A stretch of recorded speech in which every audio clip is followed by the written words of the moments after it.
কি ব্যাপার রে? দুই মামা ভাগ্নে এক জায়গায়, আবার কার গাড়ি মাটি দাঁড়ায়ছো? তুই কি মামার মতন হয়েছো যে মামা সারা মাঠে গাড়ি মেরে দেয়, বাস দিয়ে বেড়ায়, আর মামার সাথে দল দিচ্ছ? ব্যাপার কি তোমার? হ্যাঁ ভাই, কথাবার্তা একটু হিসেব করে কইয়ে। আমার মামার নামে বদনাম দিচ্ছ। জানো আমার মামা আমার জন্য কি আর আছে জীবনে? কি করেছে বলো দিন। একসাথে আমার হাতে ধরে আটটি শিয়াইছে, একসাথে মাইয়াকে লাইন মারা শিয়াইছে, এই তো ফেসবুক চালানি শিয়াইছে, এমনকি সিগারেট খাওয়া শিয়াইছে, কয়েকদিন পরে গাঁজা খাওয়াও শিয়াবে। এক কথাও আমার দেশে আমার মামা। এ ভাই একটু সরে দাঁড়াও।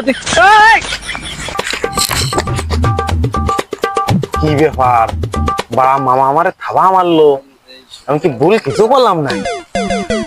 মামা ভুল কিছু বললাম নাই? না ভাগ্নে, তুমি ভুল কিছু কওনি, খালি আমার গাড়িটা মারিয়ে দিয়েছো গাড়ি।